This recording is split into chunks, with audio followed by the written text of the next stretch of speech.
আমাদের এই মহড়া কার্যক্রম উপভোগ করবেন। আপনাদেরকে অনুরোধ করছি রশির বাইরে থেকে মহড়া কার্যক্রম পর্যবেক্ষণ করার জন্য।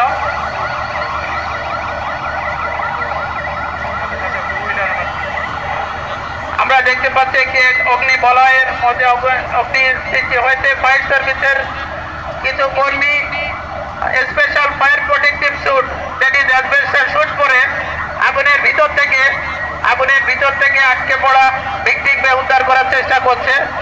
এই অ্যাসবেস্টস স্যুট পরে আমরা বিশেষ পরিস্থিতিতে আগুনের ভিতর থেকে আমরা ভিকটিমকে উদ্ধার করতে পারি, তারই একটা মহড়া আপনাদের সাথে প্রদর্শন করা হচ্ছে।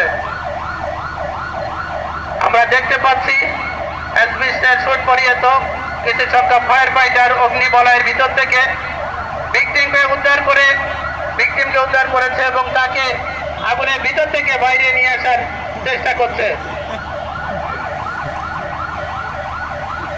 এবং একই সাথে টু হুইলার ওয়াটার মিস্ট দিয়ে ফায়ার ফাইটিং করা হচ্ছে। আপনারা দেখছেন যে টু হুইলার ওয়াটার মিস্ট, এটা ঢাকা শহরে অত্যন্ত সংকীর্ণ রাস্তা, যেখানে আমাদের গাড়ি প্রবেশ করতে পারে না। সেক্ষেত্রে ছোট আমাদের টু হুইলার ওয়াটার মিস্ট দিয়ে আমরা অগ্নি নির্বাপন করতে সক্ষম। সুধীমণ্ডলী, আপনাদের মনোযোগ আকর্ষণ করছি ওয়েল ট্যাঙ্ক ফায়ারের দিকে। There is a oil tank fire, you can see. So the fire service personnel are trying to extinguish the oil fire by using the foam from our special tender, foam tender.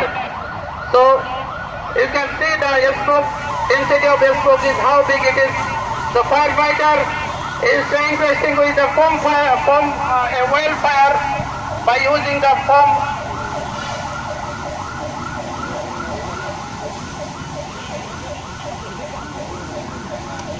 বিশেষ করে তেলের এই ধরনের আগুনে পানি ব্যবহার করা খুবই বিপজ্জনক। সেক্ষেত্রে ফোমই হচ্ছে একমাত্র অগ্নি নির্বাপনের সবচেয়ে ভালো মাধ্যম, যেটা ফায়ার সার্ভিসের স্পেশাল ফোম টেন্ডার আছে।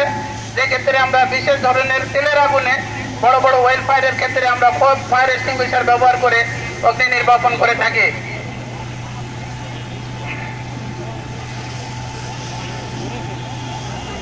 আগুন নির্বাপিত হলো, আপনারা দেখতে পাচ্ছেন যে ফোম তৈরি হচ্ছে এবং এক পর্যায়ে তেলের আগুন এক্সপোজারিং হয়ে অগ্নি নির্বাপন করা হয়েছে।